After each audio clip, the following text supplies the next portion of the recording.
Bueno, cuando le comuniqué a Manolo que nos gustaría escuchar su resumen de muchos años aquí en el CIB, pues casi me obligó a presentarle yo, por aquello de que como no es una despedida, sino un resumen parcial de su trayectoria, pues prefería que lo hiciera yo como director del centro, que alguien que viniera a despedirse de él. Así que bueno, vamos a ver qué ha hecho en esta primera mitad de su carrera científica y a ver lo que le queda por delante. Una de las cosas que la mayoría de los compañeros que se han pasado por aquí han hecho es decirnos cuántos años llevan, pero Manolo no ha tenido ni la delicadeza de decirnos cuántos años lleva en el CIB, así es que he tenido que investigar un poco, a ver por dónde va, porque la verdad es que yo no conozco hace tanto tiempo a Manolo. De hecho, mi primer contacto con él, hombre, yo creo que alguna vez cuando hacía la tesis y venía al laboratorio de Cánovas a utilizar el Coulter, pues seguro que me crucé con él. Pero bueno, mi primer contacto con él es cuando saqué la plaza en el CIB, donde me recibió Manolo como director en aquel momento, con los brazos abiertos, y me otorgó una ventana en una planta diferente a la que estaba el laboratorio de Flora, así que cuando la gente ahora protesta lo que tardamos en darles sitios, pues podía haber venido hace 30 años para ver cómo estaba la situación del espacio en el antiguo CIB. Este fue mi primer contacto con Manolo, y luego otro contacto hace, pues hará ya un año, ¿no?, que hicimos el plan estratégico que todavía está en el cajón de algún vicepresidente del nuevo equipo, pues me encontré con una cosa que no conocía en absoluto. Y es esta frase que está sacada del anterior plan estratégico que yo copié en el nuevo, que son hitos en la historia del CIB. Entonces aquí hay un hito histórico en el que participó Manolo, que fue la primera patente del CSIC en productos de DNA recombinante. Algunos pensábamos que solo los algo más jóvenes que Manolo y que su generación éramos los que patentábamos, pero no. Digamos, la transferencia en el CIB venía de hace tiempo, y de hecho Manolo tiene más de 10 patentes en el resumen que me han dado de su currículum. Pero aún así había que investigar, ¿no? ¿Cuándo empezó Manolo en el CIB, ¿no? ¿Cuántos años lleva? Cosa que yo no voy a decir por si acaso no le gusta. Entonces, bueno, pues encontré una serie de hitos. Uno es cuando hice la tesis doctoral con Antonio Portolés.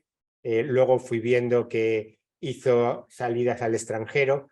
Creo que si no en todas, en varias de ellas ya era colaborador científico, que es una pequeña diferencia entre entonces y ahora, ¿no? Que antes, pues la edad de sacar la plaza pues era bastante menor. De hecho, a mí ya me da vergüenza decir cuando saqué la plaza en comparación con cómo la saca la gente ahora, ¿no? Entonces, bueno, pues hizo la tesis, hizo varias salidas a centros extranjeros, ahí los tenéis. También me ha parecido importante recalcar que es un miembro electo de la EMBO. Por desgracia no tenemos tantos miembros de la EMBO en el CIB, sería bueno tener más. Y bueno, pues esto ya te empieza a dar una serie de parámetros de quizás es verdad que vino hace mucho tiempo al CIB, que ha estado aquí mucho tiempo, ¿no? Pero bueno, estos son parámetros un poco fríos, y hay que ir a los más digamos. Entonces, mis fuentes me han pasado esta foto, que entonces, que es yo estuve comparándola, es sin datar, una foto sin datar, así, muy diferente. La primera foto datada que me han pasado es esta. Entonces, claro, cuando uno compara, tenéis a Manolo, esto, ahí le tenéis, ¿no? ¿Vale? Entonces dice, ¿se rizaba el pelo después o se ponía gomina antes? No sé si nos resolverá la duda en su charla, ¿no? Se le veía un poco más lustroso, ¿no?, con el paso del tiempo. Pues bueno, creo que eres tú, ¿no? Sí. Vale. No,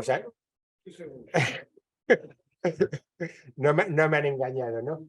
Entonces, bueno, pues aquí tenéis algunos de los aquí presentes están en la foto, ¿no? En este congreso organizado conjuntamente con Margarita Salas, ¿no?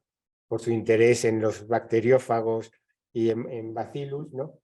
Es un congreso que organizan, ahí lo tenéis, en Almagro en el 89. Tengo alguna foto más que demuestra su relación con el CIB. De nuevo, para que los más jóvenes vean cómo eran los laboratorios en el antiguo CIB, ¿no? Y los pasillos ya no los podemos poner porque entonces nos expedientan los de protección de riesgos laborales, a pesar que hace ya 20 años que llevamos aquí, ¿no? Pues ahí le tenéis en su laboratorio.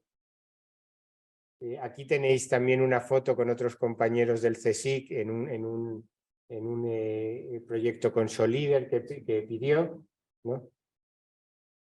Está Ramón Díaz Orejas, que era del CIB, está Paco García del Portillo, que pasó del CBM a Canadá y luego de vuelta al CNB. Y bueno, aquí tenéis una foto con el comité de becas de la EMBO, en el cual participaba como miembro de la EMBO. Y bueno, pues una foto de ese grupo hace ya algunos años. O sea que yo creo que sí, que... ¿Cómo se llama esa foto? ¿Cómo se llama? Bendito tú eres entre todas las mujeres. Pues eso, genio y figura. Bueno, yo creo que es verdad que Manolo ha estado por el CIB, ha pasado muchos años, si él los quiere decir que los diga, a mí me sorprende cuántos años has aguantado en esta santa casa. Y bueno, pues vamos a ver qué nos cuenta de eso, de la primera mitad de su carrera científica. Pues nada, Manolo, te dejo. Muchas gracias, Enrique.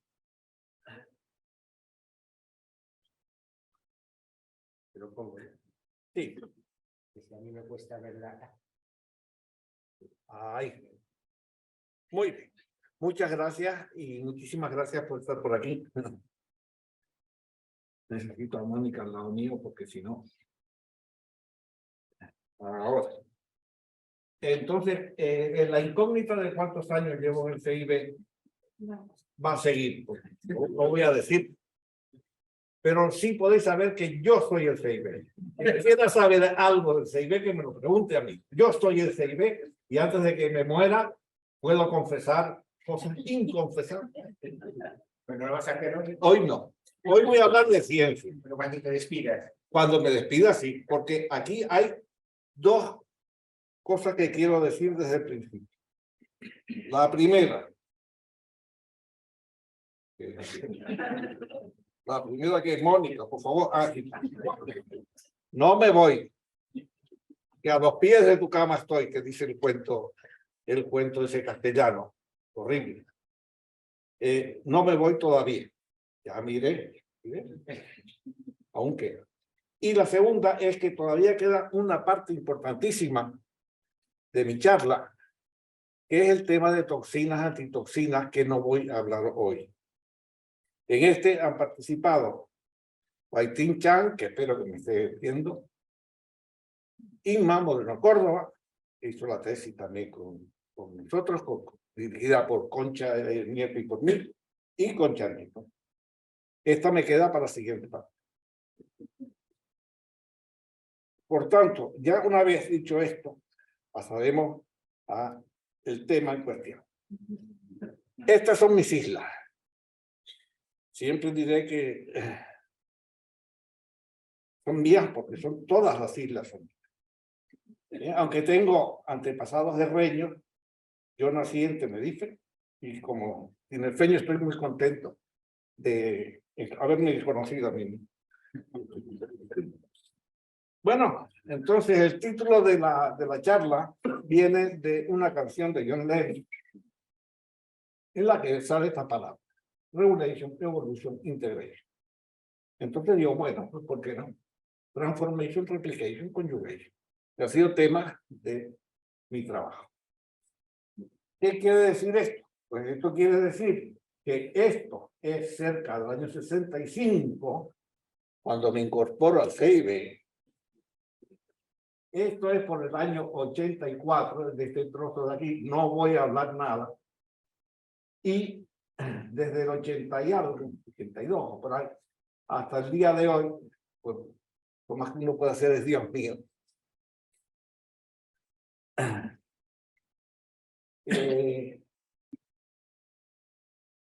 Alternativamente, podemos decir, desde el CIB antiguo al CIB nuevo. Estas fotos me las ha regalado Mónica Fontenla, que la tengo aquí de asesora, y muestra en el antiguo CIB, donde estaba, según decíamos algunos, el espíritu de la ciencia intentando infructuosamente entrar en ese.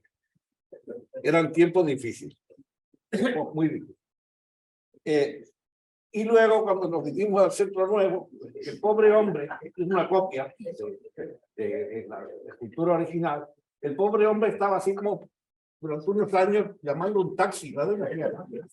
Hasta que a alguien se le ocurrió por fin poner una doble hélice por ahí para tapar la carencia.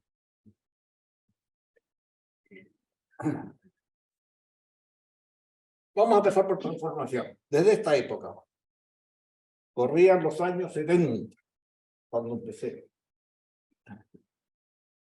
Entonces empezamos a trabajar en un tema que era muy interesante en la época, poco conocido, que hoy día se sabe que es un proceso biestable. ¿Un proceso biestable qué es? Pues simplemente en una población homogénea de bacterias, es decir, un cultivo sacado de una colonia, resulta que de pronto empiezan a aparecer nuevas subpoblaciones partiendo de la misma población homogénea, genéticamente homogénea, idéntica. Aparecen subpoblaciones que se bifurcan y que van apareciendo con distintos fenotipos y genotipos. Esto es una aparición estocástica, es decir, al azar, a nivel celular. Una sola célula puede diferenciarse en otras. Ejemplos tenemos de Escherichia coli, la persistencia, en Streptococcus pneumoniae, la competencia genética, en Bacillus subtilis, la competencia genética. Y en Bacillus subtilis tiene además una forma de canibalismo, es decir, una parte de la población se come a la célula hermana que todavía no han reaccionado. En el caso de la competencia en el neumococo, el tema con el que hemos trabajado años, pues aparentemente hay unas señales ambientales que no se saben, que hace que la misma población se diferencie en dos subpoblaciones. Una que se llama competentes, que son las que son capaces de incorporar DNA exógeno, y otras que no son competentes y que están destinadas a lo que veréis. Las no competentes sufren un ataque de sus hermanas competentes hasta que se mueren, se lisan, y esto constituye comida para las competentes y constituye una fuente de DNA para transformarse. Entonces, en los años 74, ¿qué es lo que se sabía? ¿Qué sabíamos de la competencia? Sabíamos que existía un fenotipo de Bacillus subtilis, pero se vio en neumococos también, que si uno cultiva unas células en condiciones de competencia, elimina las células por filtración y usa ese sobrenadante, excultivo, para cultivar nuevas células de Bacillus subtilis, estas entran en competencia antes que lo normal. O sea, hay un adelanto de la competencia como de 1 hora y media, 2 horas. Eso se debía a una cosa que se llamó CSA, Competence Stimulating Activity. No se sabía qué era. Y no se sabía en la explicación. Pero tuve la suerte de encontrarme con un matemático que tenía un ordenador, superordenador de la época, y con Ernesto García, que se ha jubilado hace poco, para establecer el primer System Biology en el año 74. O sea, como 20 años antes de que se inventara la System Biology, en aquella época se llamaba System Physics, física del sistema. Biology todavía no había llegado a eso. Pues hicimos un par de cosas que fueron divertidas. Yo voy a hablar de las cosas que me han divertido a lo largo del trabajo. Hay muchas, pero voy a elegir un par de ellas. Entonces, ¿qué pasó? Pues con el ordenador hicimos una simulación, un modelo matemático, en el que dábamos una cantidad inicial del CCA arbitraria y predecía el modelo que tendría que haber una subida en los niveles de competencia, descenso, subida, descenso, hasta que se llegara un poco a un steady state. La otra predicción del modelo era que la CSA se iba a consumir o a inactivar, de modo que íbamos a tener unas ondas en los cultivos hasta que también se llegara a un nivel estable. Predicción.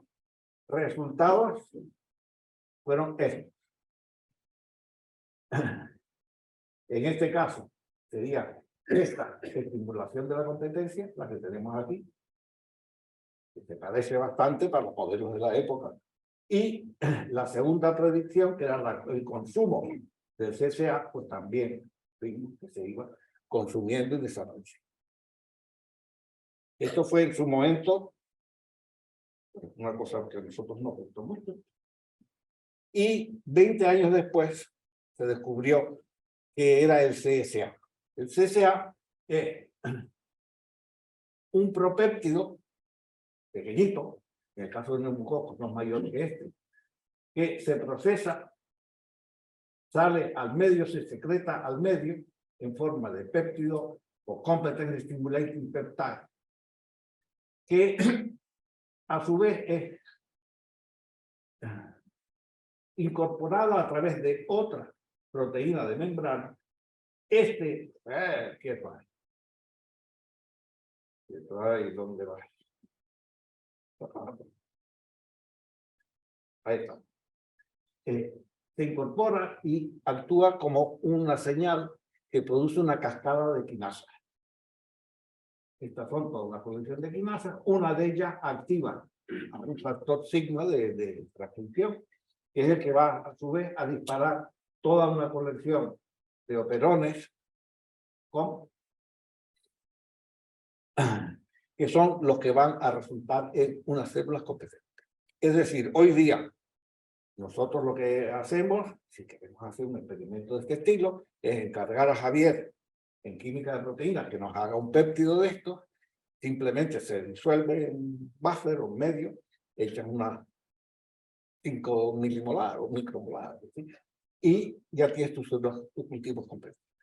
Es decir, el famoso competence stimulating activity, lo que era es una señal de polvo. Es decir, las bacterias se cuentan a sí mismas, es decir, ¿cuántas están? ¿Tenemos suficientes ya para ser competentes y comernos a nuestras hermanas?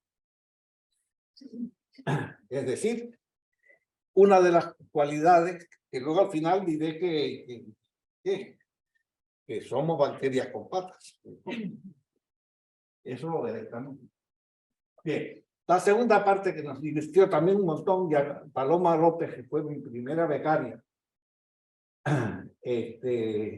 trabajando en colaboración con gente del Instituto de Bioquímica y Biofísica de Varsovia, encontramos un tema de trabajo que nos gustó también, que es la influencia de DNA hipermodificados en la competencia de la ciencia.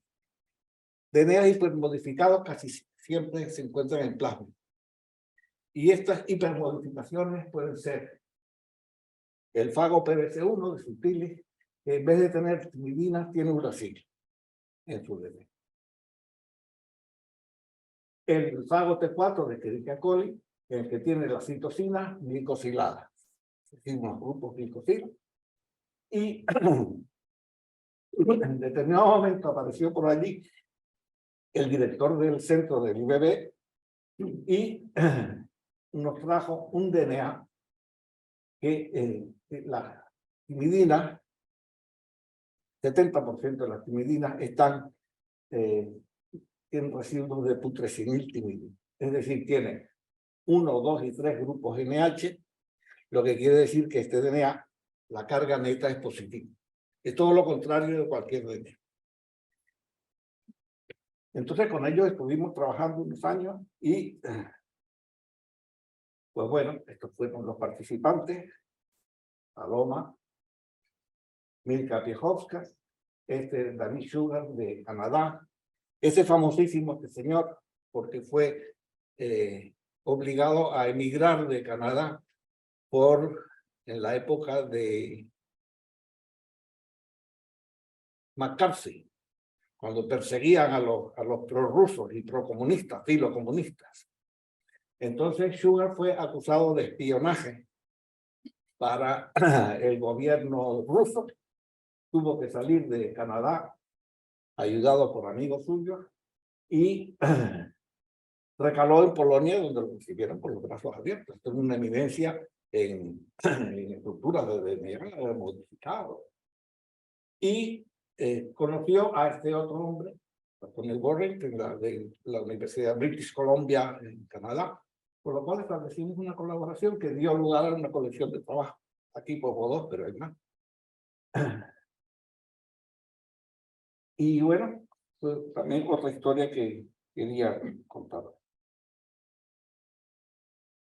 La tercera historia ya transcurre 2 años más tarde.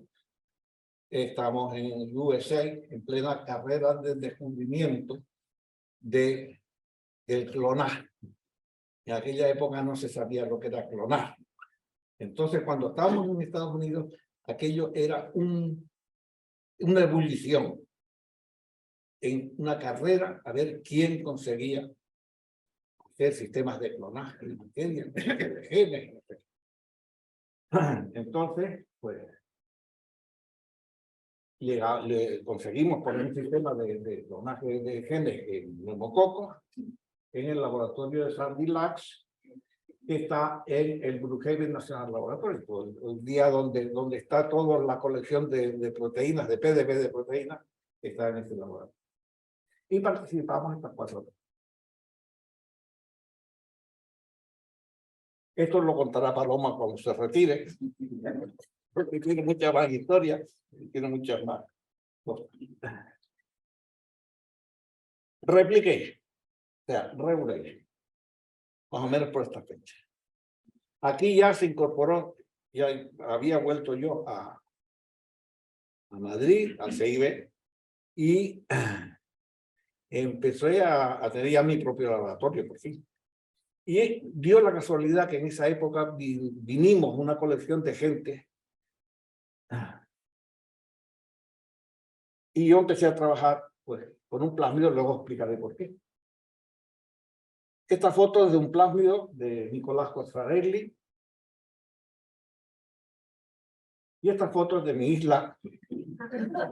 O sea, se ve clarísimo el parecido. Y eso no me quedó más remedio que ponerme a trabajar en estos años. Pues toda esta colección de gente que llegamos, Ramón Díaz Orejas, que venía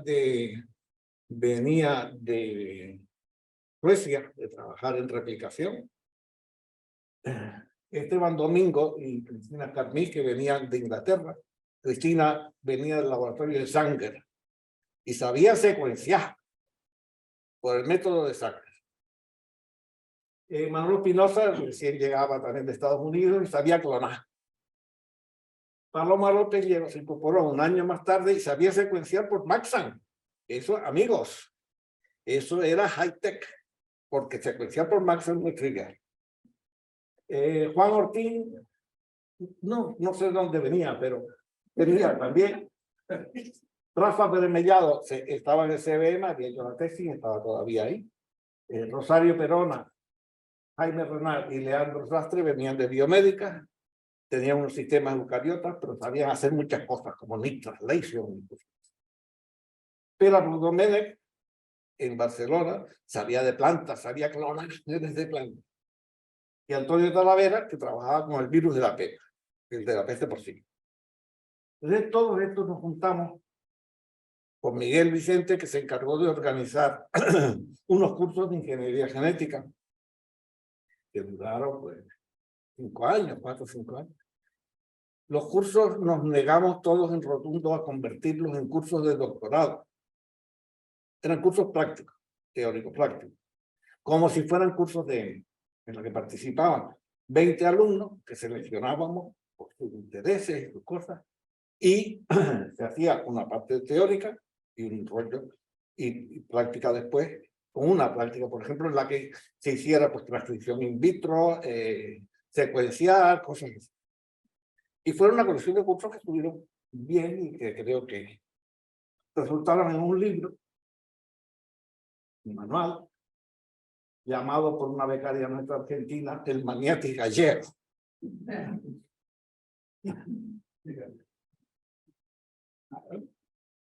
Bueno, y vamos a los plásmidos, que ya estamos en replicación, estamos en plásmidos. ¿Qué son y para qué sirven? Pues mira, los plásmidos son moléculas extracromosómicas, más o menos en general, porque siempre se pueden encontrar excepciones a las cosas que uno dice. Me dijo una vez Fernando de la Cruz, tú dame una definición y te busco enseguida una excepción. Es verdad. Pues bueno, tienen replicación autónoma y controlada. Son modelos excelentes para estudiar interacciones macromoleculares. Porque a su vez, luego son dispensables para el huésped. Y la ventaja que tiene es que tú puedes curar un plásmido y miras a ver qué pasa, qué le pasa al huésped. Pueden contribuir dando rutas biosintéticas al huésped. Y esto también es interesante para aquellos que tengan una planta donde tengan pulgones. Los pulgones tienen unas bacteriotecas, o como se llamen. Y esas, si tú alimentas al pulgón con un medio, con algo que tenga antibióticos, el pulgón se muere. Cuando se supone que no se debería morir. ¿Por qué se muere? Porque tienen esas bacterias que a su vez tienen plásmidos, que a su vez tienen rutas metabólicas biosintéticas, por ejemplo, del operón del triptófano. Le quitas el triptófano a los pulgones, pasando las bacterias y se mueren. O sea que cuando tengas pulgones en el rosario, en vez de nada, da antibiótico. También da eso, resistencia a antibióticos, etc. Otra cosa interesante es que es un pool común de DNA. Es decir, hasta el 25% del DNA bacteriano puede ser el plasmídico o de origen extracromosómico. ¿Y por qué elegimos este plásmido? Pues porque fue con el que clonamos los primeros genes de neumococo y de vuelta a Madrid, y ahora ¿qué hago yo? Pues vamos a ponerlos por acá. Esta es una diapo esencial para quien quiera entender algo de plásmido. Es muy fácil. La distribución de copias de plásmidos, hay dos sistemas. Es decir, cómo se heredan los plásmidos a células hijas. Uno, por sistemas de partición, que viene a ser como un uso mitótico, que separan las moléculas de plásmido entre las dos células hijas. O otro, que son los que tienen al azar, no tienen sistemas de partición, se reparten al azar. Y su ventaja es que tenga un número de copias alto, alrededor de 20. Entonces, si la distribución es una distribución gaussiana, el número de copias por C. Si la distribución es una gaussiana estrecha, este es el número medio de copias, que sea 20, 30, igual. Entonces, hay pocas células que no tengan plásmido en un momento de división. Si la distribución es muy amplia, hay muchas células en esta región que tienen pocas copias de plasma, con lo cual el riesgo de perderse es altísimo. ¿Cómo se sigue esta distribución? Pues por sistemas de control de replicación. Mientras que los bacteriófagos no tienen replicación controlada, se descontrolan y matan al huésped, los plásmidos son más inteligentes y dicen, pues yo me voy a quedar aquí, quiera o no quiera el huésped, a base de controlar mi replicación, de no ser una carga genética para la bacteria, para mi huésped. Entonces voy a hablar solamente de un circuito regulatorio. El plásmido esta en cuestión en que trabajamos tiene una proteína que inicia la replicación, que es un efector positivo, y dos efectores negativos, es decir, que regulan el número de copias. Uno es una proteína y otro es un antisensible. Voy a hablar solamente de esta pequeña proteína porque también nos divirtió mucho. En la replicación trabajó Adela, Miguel Pozo, José Ángel en la red B. En la proteína COG, pues trabajó Teresa Díaz, sobrina de Ramón Díaz, hizo la tesis con Rafa Giraldo, Paloma Febo y Ana Arriaga hicieron la tesis con nosotros. En la antisensia RNA trabajó también Paloma, Teles López Aguilar, una preciosidad de mi tierra, no pude terminar su tesis, y un modelo más de interacción que lo hice con Fader Pluta, pero eso es tecnología. Alrededor de todo esto siempre estaba Maite Alda, que falleció el año pasado, que fue nuestra técnico de toda la vida y que nos cuidó a todos. Bien, el represor transcripcional COPG es el más pequeño que se conoce hoy día todavía. Esto ya estamos hablando de hace 20 años. Se secuenció. En aquella época secuenciar una proteína de 45 aminoácidos ya era tela. Lo conseguía hacer en el laboratorio de Frau Wittmann, en el Max Planck de Berlín. Una persona lo hizo. Pues me da igual hacer el amino terminal de 10 aminoácidos que secuenciarlo. Muy bien. La proteína induce una curvatura en el DNA de unos 120 grados. Luego mostraré una foto. Tu diana es 48 pares de bases, una diana muy grande por la proteína tan pequeñita. Se sintetizó entera. Y vimos que las propiedades biológicas y de la proteína biológica y la proteína química eran idénticas. Se cristalizó sola y con DNA. Y uno de los trabajos fue este, y lo pongo aquí por varias razones, pero la primera de ellas es porque en estos momentos estaba Fernando Albericio, que es un químico de proteínas súper, estaba en Millipore USA. Entonces dijo, bueno, pues vamos a demostrar que los equipos Millipore de secuenciación de proteínas, de síntesis de proteínas, funcionan, y sintetizó el profesor entero. Y luego Ramón Edricha, que hoy día anda por Barcelona, en el antiguo CEIDE, no sé cómo se llama, y que es el mejor oliguero del mundo mundial. El mejor químico de DNA que hay en el mundo es ese señorito que está ahí. Alumno de los cursos de ingeniería. Y este es un experimento que me gusta mostrar porque es muy elegante. Es proteína biológica, proteína química, síntesis de un RNA desde un determinado promotor controlado por la proteína, y en presencia de la proteína veis que se apaga el promotor. Igualmente, química o biológica. Como control, llamamos en el mismo fragmento de DNA otro promotor que es inmune, no es represible por la proteína.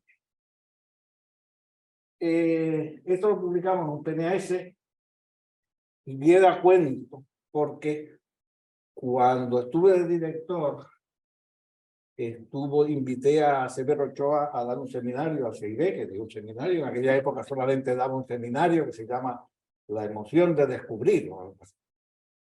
Y lo convencimos para que presentara este trabajo a PNAS.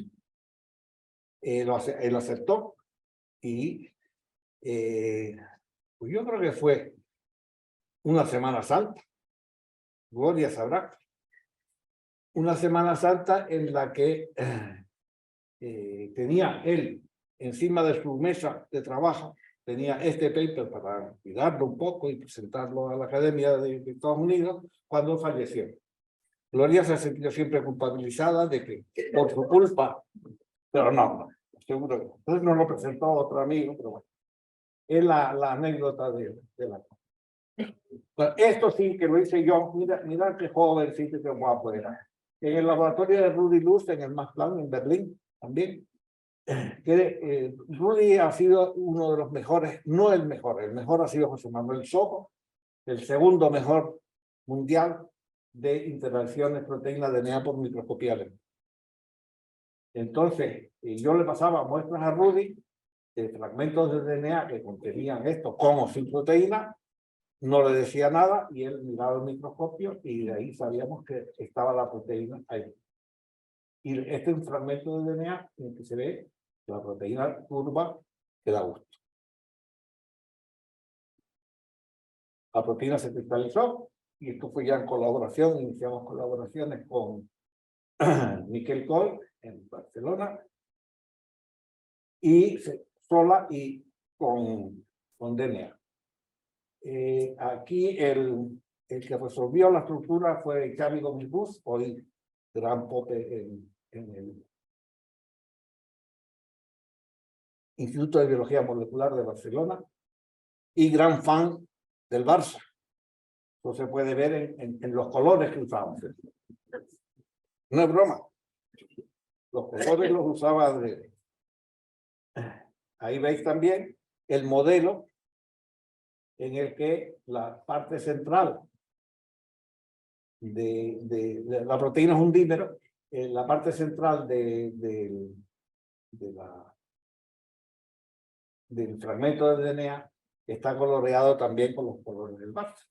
Este es Xavi, con el que mantenemos una soberbia colaboración y amistad.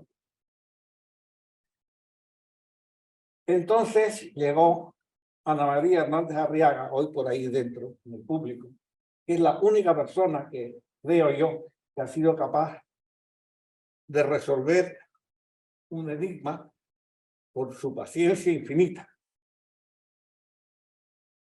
Aquí tenemos a Ana dándole la manita al hombre de ahí fuera antes de tener su DNA puesto. Y entonces lo que fue es una colección de oligonucleótidos de 50 para de base, no por ahí. Apareaban los oligos, que los hacía Javier aquí, y con eso hacía footprinting, con radical hidroxilo para ver la unión de la proteína. ¿Qué se iba variando? Pues el brazo izquierdo del lugar donde se une la proteína, el elemento simétrico central, derecho, izquierdo, brazo derecho, y a base de, como diría Rubén Blades, con paciencia y mucha calma, pues resolvió que la proteína primero se une a esta parte del elemento central derecho. Luego en el izquierdo. Luego en el brazo derecho y luego en el brazo izquierdo. Es decir, un orden jerárquico de unión de una proteína a un DNA. Y después ya cuando los cuatro se y ya llegamos a la última parte, palma, cuerpo, que es evolución, conjugación. Esta me gusta porque en determinado momento organizamos una red española de elementos extracromosómicos y nos juntábamos cada año nos juntábamos en algún sitio. Un año fue en Santander, la segunda reunión, Y aquí tenemos pues gente conocida, como por ejemplo Mapi, que está ahí, hoy está aquí. José Ángel, Gloria ahí detrás, Radek Pluta, Fabi, Cristina Machón, Roland Buer, Juan López Villarejo, que hizo la tesis con Ramón aquí en el CIBE y que me han dicho que ha fallecido, no mucho más. Juan Carlos Alonso, Fernando Vaquero, que era el inspirador de todo esto. Está guiando yo, Tere Coque, por ahí.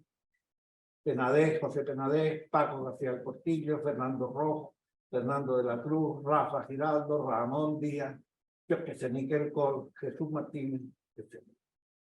Entonces fue una cosa que realmente divertida para mí, fue divertida, porque nos contábamos historias. Cuando Miguel empezó a organizar los cursos de ingeniería genética, también nos juntábamos, en este caso en un monasterio del Escorial, del pueblo del Escorial, y allí nos contábamos y dábamos también el premio de la lagrimita de oro al que diera más pena a todos los asistentes. Entonces, los últimos años he estado trabajando en esto, que se llama transferencia genética horizontal. Transferencia genética horizontal es entre organismos de la misma especie o distintas especies. Es decir, incluyendo humanos. Es decir, genoma humano tiene trozos de genomas bacterianos con los que hemos interaccionado a lo largo de milenios. En general están mediados por elementos genéticos móviles. Esto es una animación que le robé a Eric Blanca, uno de los grandes popes, de lo que se ve como es el mecanismo de conjugación, en este caso sería Escherichia coli. Sexo, puro sexo y sin más historia. Entonces, en este trabajo, Leda Guzmán, que de Chile, que hizo su tesis con nosotros, y luego de postdoctorales estuvo Elizabeth Groman, que venía de Austria, Mario Farías, de Argentina, de Guzmán, Carmen de Antonio, de aquí de Madrid, y luego estos tres que han sido los últimos que han trabajado con él. Alicia, Fabi y Cris Fernández. Cris ha sido mi última becaria. Roma fue la primera, Cris ha sido la última. ¿Qué hemos hecho con esto? Pues mira, Alicia hizo una estancia donde Rudy Luz en Berlín, también años después de esto, y observó, este sería una fotografía microfotografía electrónica de un plásmido súper enrollado. Tratado con la proteína MOB, se relaja y se queda de esta manera. Y ahí donde la flechita blanca, esa bolita es la proteína. Si esto se corre en un gel de agarosa, pues se ve así. Estos son los súper enrollados, estos, y estos son los círculos abiertos, tratados. Y esto viene a cuento porque luego contaré con otra cosa. La estructura de la proteína, de una parte de la proteína, también se resolvió en colaboración con Miquel Col, y lo único que quiero es que veáis que hay un... Esto es manganeso, aquí. Y os fijéis que esta histidina 22 está muy cerquita y luego hay 3 histidinas más que van coordinando para dejar el metal fijo en el chip. Esa se la robé a Cris. Entonces,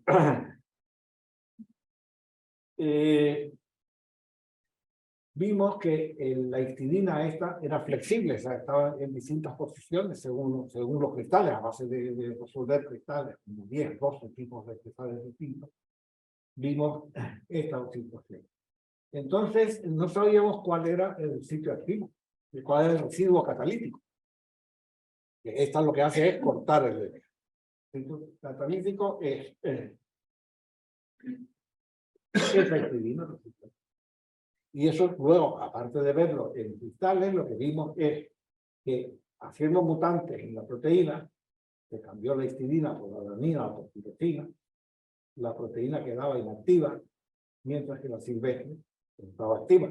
Y en frecuencias de conjugación, pues de una frecuencia de 10⁻⁻⁵, que es la normal, pasa a indeterminada. Esta no la voy a saltar.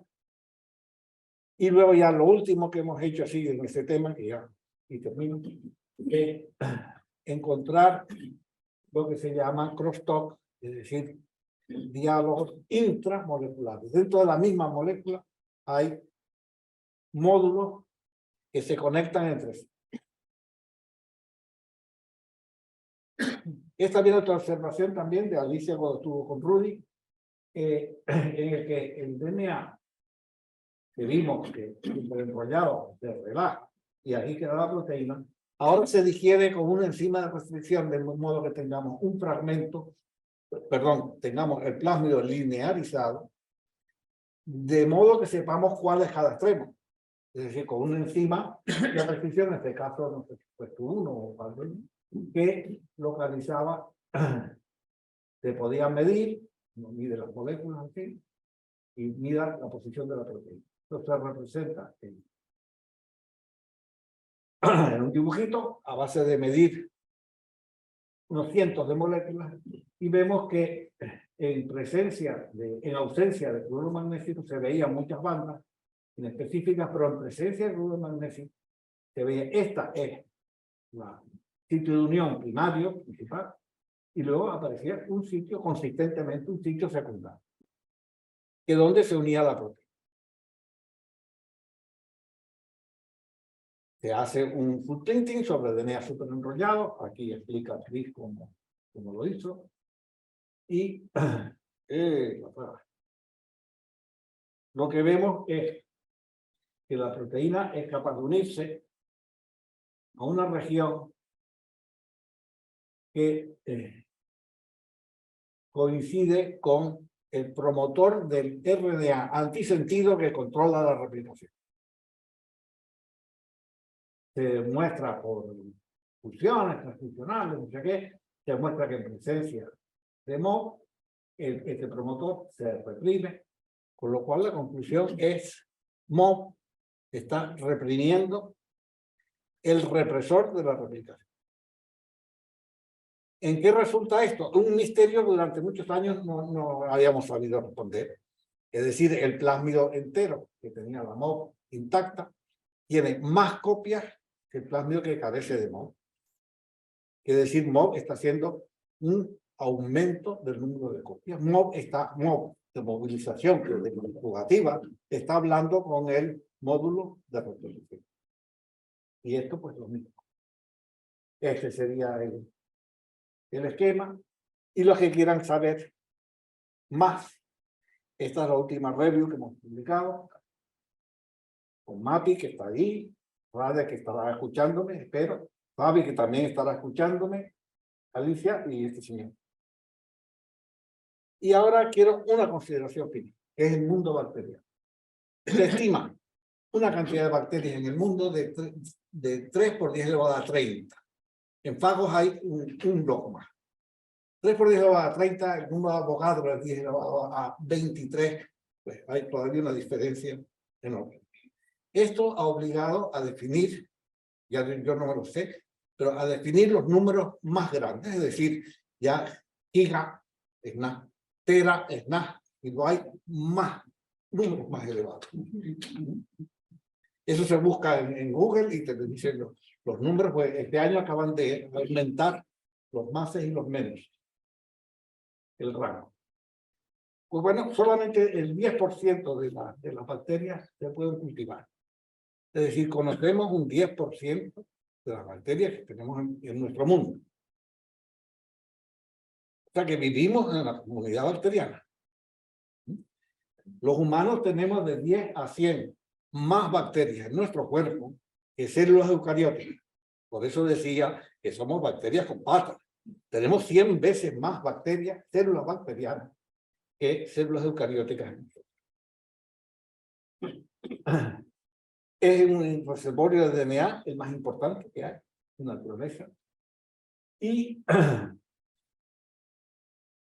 una cosa que ahora nos debería estar preocupando junto con el cambio climático es que el uso y abuso y mal uso de antibióticos han puesto una presión selectiva en las bacterias de tal calibre que han aparecido los superbugs, superbacterias. ¿Vale? Fijaros, esto de Nature dará un par de semanas. El consumo de antibióticos por países, estos son toneladas, solamente en cuidado de animales, es decir, en granjas, donde tenemos las piscifactorías, donde tenemos las granjas estas enormes. Este es el consumo de antibióticos. Lo cual quiere decir que estamos haciendo unos vertidos al medio ambiente tremendamente importantes y que vamos a seguir haciendo. La predicción en azul está para 2030. Y entonces ya termino con esta consideración, que es lo que nosotros llamamos una Tierra, un planeta.